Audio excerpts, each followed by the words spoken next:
Assalamualaikum warahmatullahi wabarakatuh. Innal hamdalillah nahmaduhu wa nastaghfiruhu wa na'udzu billahi min shururi anfusina wa min sayyiati a'malina may yahdihillahu fala mudhillalah wa may yudlilhu fala hadiyalah. Asyhadu an la ilaha illallah wahdahu la syarikalah wa asyhadu anna Muhammadan abduhu wa rasuluh. Rabbi shrah li sadri wa yassir li amri wa hlul 'uqdatam min lisani yafqahu qawli. Amin. Alhamdulillahirabbil alamin. Sahabat, ayah, bunda yang hebat, yang insya Allah mudah-mudahan dirahmati Allah Subhanahu wa Ta'ala. Kali ini kita akan bersama mencoba mengkaji sebuah istilah. Kalau di bahasa Jawa itu diistilahkan dengan udang bayi, atau kalau di bahasa Indonesia itu ada namanya menimang buah hati. Jadi hari ini kita akan berbicara mengenai menimang buah hati. Masya Allah, dalam sebuah syair bahasa Jawa itu ada istilah, ada sebuah syair ringan tapi maknanya mendalam, yang kurang lebihnya tak lelo lelo lelo ledong wis menengo anakku cah bagus, tak lelo lelo lelo ledong enggal turu mengko mundak ngantuk. Ini adalah cuplikan syair para sesepuh kita lebih dahulu yang membuat syair yang begitu mendalam maknanya dan ada kelanjutannya ya. Masya Allah, filosofi dari balik mengudang bayi itu bagi saya pribadi sesuatu yang wow ketika kita mau mengkaji ya. Mengapa saya menarik sekali? Saya tertarik mengapa untuk mengambil materi seperti itu? Karena barangkali bagi sebagian orang menimang bayi atau ngudang bayi itu cukup dijadikan sebagai sarana supaya anak-anak kita bisa segera tidur, supaya anak-anak kita bisa tenang, supaya anak-anak bisa, balita kita ya maksudnya, bisa segera nyaman, kemudian bisa kita tinggalkan untuk aktivitas yang lain. Padahal bagi saya pribadi, aktivitas menimang bayi atau ngudang bayi itu tidak sekedar itu saja, justru lebih dahsyat dari itu. Di balik sekedar untuk menenangkan anak kita supaya nyaman, dibalik biar anak kita segera tidur, itu ada banyak hal yang bisa kita ambil hikmah atau manfaat dari menimang balita kita atau menimang buah hati kita. Misalnya dengan aktivitas kita menyampaikan syair-syair kepada anak kita, kepada balita kita, di situ kita memberikan sugesti-sugesti positif untuk anak-anak kita.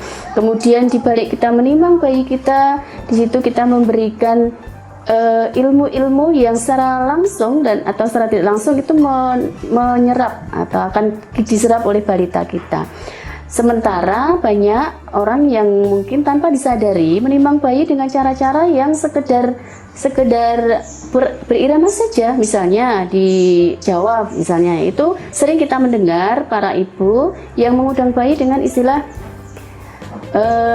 nangning nangning nangning nung, anak siapa toh itu, anak siapa toh kui, atau kalau dalam bahasa Indonesia anaknya siapa toh itu. Nah, ini bagian dari keseharian atau sering sekali kita lihat, kita dengar seperti itu. Mungkin kalau bayi kita bisa bicara, dia akan mengatakan, loh sebenarnya saya anak siapa, bukan anak ibu. Berarti itu kan bentuk pembodohan yang kita tidak sadari.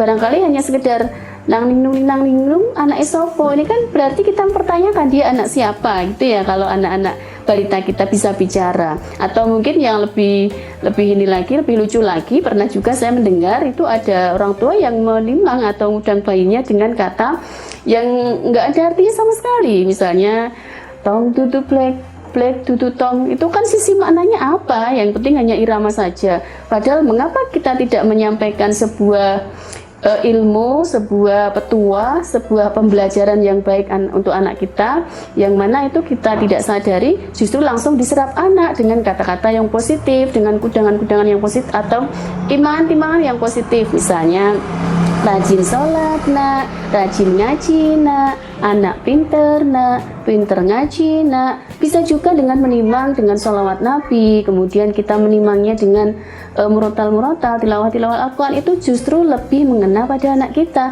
Karena proses ngudang, proses menimang itu kan proses yang terus menerus kita alirkan. Ada kalimat-kalimat yang disampaikan seorang ibu kepada sang balita, dan itu pasti akan langsung diserap, dan itu akan terus menerus dilakukan. Maka kenapa tidak kita melakukan hal-hal yang meskipun kelihatannya ringan tapi justru dengan hal-hal yang lebih positif daripada sekedar anak foto itu, kita ubah dengan sholawatan, dengan tilawah, dengan sugesti-sugesti yang baik, rajin sholat, rajin ngaji dan sebagainya. Itu akan lebih bermakna untuk anak kita. Masya Allah, ini sekedar dari spontanitas ngudang bayi. Ini kan bagi saya pribadi sesuatu yang memang sangat tertarik untuk kita pelajari bersama, karena di situ ada bonding, ya, ada bonding, ada kedekatan, ada kelekatan antara kita sebagai ibunya dengan anak-anak kita. Pun demikian, kita juga setiap hari bisa mensugesti anak-anak kita, balita kita dengan kalimat-kalimat yang bagus, dan itu juga jadi bagian dari doa ibu, doa orang tua kepada anak kita, kepada balita kita. Itu saja yang bisa saya sampaikan hari ini. Mudah-mudahan bermanfaat untuk para ayah dan bunda yang hebat yang dirahmati Allah Subhanahu wa taala. Wassalamualaikum warahmatullahi wabarakatuh.